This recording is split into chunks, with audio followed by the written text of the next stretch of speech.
Hi, this is Steve. I'm recording this on a Sunday, and I am a Christian.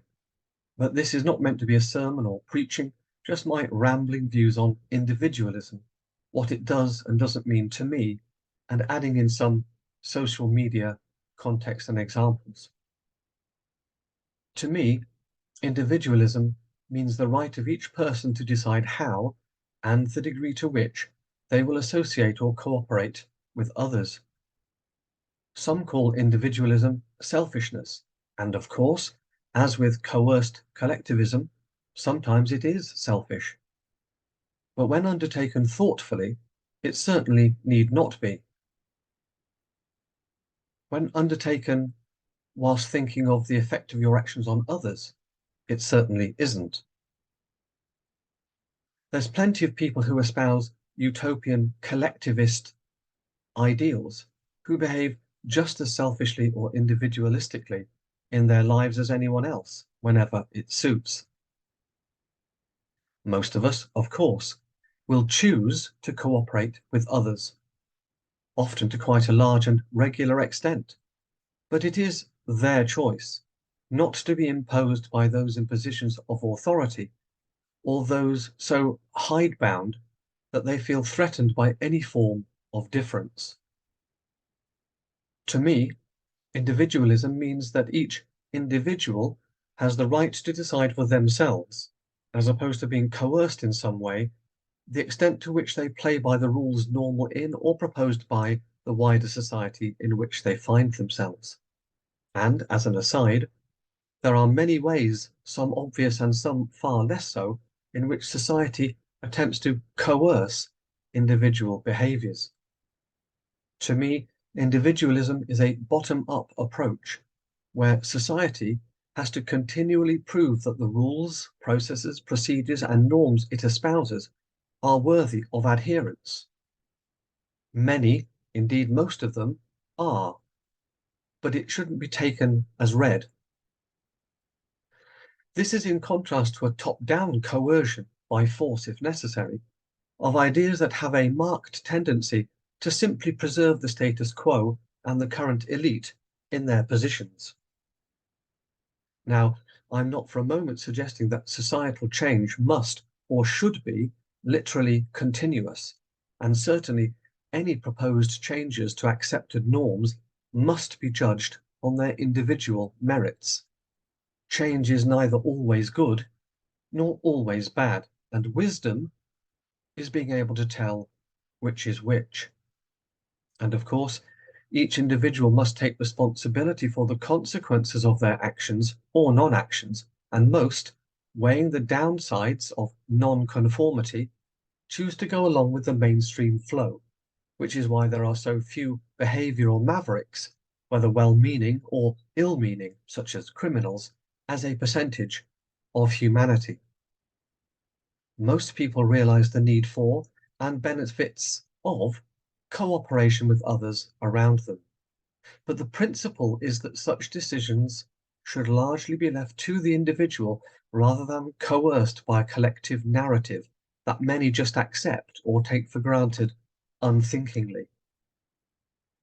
Only when your non-conformity has clear adverse effects on your community, in other words, your non-conformity has serious adverse consequences to those around you which they do not wish to accept, should that individual's right to live how they please be curtailed. And the trans issue is one of those for me, as an example. Biological men in biological women's sports, prisons, toilets, etc., is a no-no.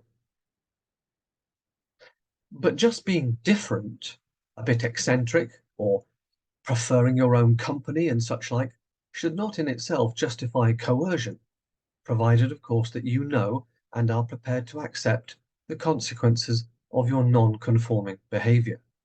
For example, you can't expect to refuse to pay your council tax while still wanting your rubbish collected each week. Which brings me to social media. It's now much easier and feels, rightly or wrongly, much safer to express views divergent with the mainstream narratives of the moment, and importantly, allows people to openly express both conformity and non-conformity on individual issues in a much wider public forum than was available to the vast majority in the past. This is why the legacy media and those who used to have real control over societal narratives pressure social media companies to censor those pushing back against their preferred views, and also why experts and academics see social media as a threat to their hoarding and control and interpretation of knowledge. Most studies and data are available to everyone now on the internet, and there are also supposedly rogue academics happy to explain scientific language and data to non-scientific, non-academic people in a non-partisan or counter-narrative way. Social media is very democratic in that sense, which is again why those who used to have total control over scientific and complex social knowledge and data narratives try to control it. What we see, other than from the closed-minded ideological blowhards, is the nuances between attitudes in people who in prior times would have been thought as wholly in agreement or wholly in disagreement, which is a good thing. The trolls can simply be ignored. Speaking of social media, a well-known advocate of the form of responsible individualism I've tried to express is Jordan Peterson. He recently had a spat with the Pope, who went on Twitter essentially espousing some, well, what we would now call woke views. You can find the furore easily enough if you wish, but I want to focus on one key point Peterson made and why I think he is right. He said, redemptive salvation is a matter of the individual soul. Redemptive salvation is a matter of the individual soul. Now, all, or certainly the vast majority of Christians, believe that when they die, they will find themselves in front of God and their life will be judged. It's likely to be a somewhat uncomfortable experience for most of us, excruciating for some. We are judged, quite rightly, as an individual. How have I behaved in my life? Which is why Peterson is clearly correct. Redemptive salvation is a matter of the individual soul. We are not judged, nor should we be, as just a robotic unit with no personal choice or agency in some human-derived collective group. How we behaved in relation to others and in our communities will of course be part of that individual judgment. How could it not be? But in the final analysis, and by that I mean God, not other humans, we are judged individually, since we do have personal agency and freedom of action. And therefore, any attempt to coalesce individuals into larger groups and somehow believe that God's final judgment will be altered by how that group as a whole is viewed by humans on earth seems to be misguided, even if well-intentioned. It's the tail wagging the dog. As opposed to the other way around, it sounds like trying to change how God behaves to fit in with our temporary socio-political preferences. It is a distinctly secular and even atheistic viewpoint, for who would dare to tell God he's got it wrong if they truly believed in him? Which makes it all the more baffling that so many in Christian leadership across many denominations seem quite happy to indulge themselves in this way, changing the doctrines, beliefs of their denomination to pander to transient socio-political groupthink of the moment.